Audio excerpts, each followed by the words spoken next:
Salut à tous, c'est Tom P, j'espère que vous allez bien. Aujourd'hui, nous sommes le 3 décembre. Et le 3 décembre, nous avons donc le droit à un nouvel objet dans le calendrier de l'Avent. Pour ce troisième objet, il s'agit d'un stérilisateur à induction intelligent. Oui, en ces temps troublés, cet objet ravira petits et grands. Bon, j'en fais peut-être un peu beaucoup pour un stérilisateur, mais moi, franchement, j'allais dire il m'a convaincu, mais non, en fait, pas encore. Mais ça se trouve, il va me convaincre. Ça fait partie de l'écosystème Xiaomi. Pour ceux qui ne connaissent pas Xiaomi, je peux rien faire pour vous. Non, plus sérieusement, pour ceux qui ne connaissent pas Xiaomi, je vous invite à faire des recherches dessus, parce que je vais pas du tout en parler, c'est une boîte que j'apprécie énormément, mais j'ai d'ailleurs énormément de choses chez moi de Xiaomi, mais je ne vais pas vous en parler dans cette vidéo. Nous sommes donc là sur un stérilisateur à induction automatique. C'est écrit en chinois, donc je vais pas pouvoir vous lire grand chose, hein. Passons donc à l'unboxing. C'est vraiment très simple, mais en général, ça fait le taf. Hop là, nous avons donc un chargeur en USB type C vers USB, un petit fascicule en chinois qui nous explique comment ça fonctionne, et il est également en anglais, c'est parfait. Le petit stérilisateur, qui est plutôt mignon, je pense qu'il se laisse facilement oublier dans une entrée ou quoi que ce soit. Je vais retirer la petite protection tout de suite.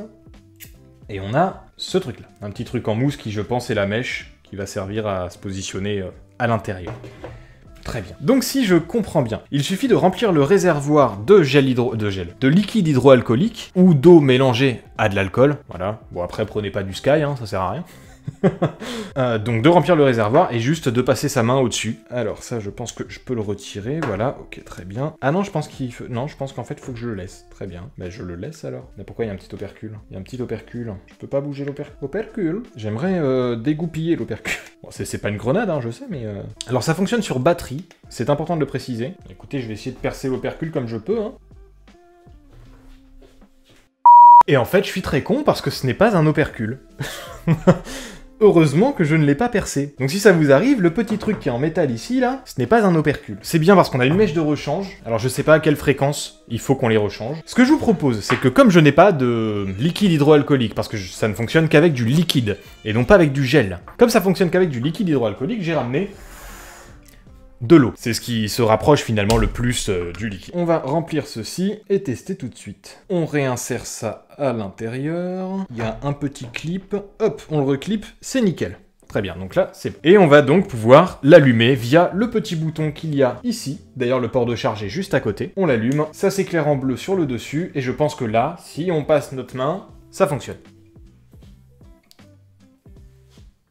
Et ça fonctionne. Je sais pas si vous le voyez bien à la caméra, mais en gros, je passe mon doigt, ça vaporise, je le retire, ça s'arrête. Mais globalement, c'est vachement bien, parce qu'en plus, ça vaporise assez haut. Finalement, à cette hauteur-là, ça vaporise. Donc, on n'est pas obligé de mettre ses mains vraiment collées au truc. Vous rentrez chez vous, vous avez touché les transports, vous avez touché tout partout. Il y a ça qui est ici. Vous rentrez chez vous, vous êtes encore habillé, vous vous en foutez, vous faites l'autre main, ceci. Et c'est bon. Et je trouve ça génial. Le fait qu'on ait besoin de toucher à rien, je trouve ça vraiment bien. C'est une super invention. Je peux pas vraiment dire que c'est une innovation ou quelque chose, hein. Pour le coup, faut pas trop déconner. Mais c'est vraiment intelligent, c'est pas mal, et je pense qu'au niveau de la vaporisation, un réservoir de 100 ml, ça peut nous durer un bon paquet de temps. Si la vidéo t'a plu, n'hésite pas à t'abonner, n'hésite pas non plus à la partager si tu connais quelqu'un qui serait possiblement intéressé par cet objet. Et on se retrouve demain pour un nouvel objet, une nouvelle vidéo, et c'était Tom P. A plus, bye.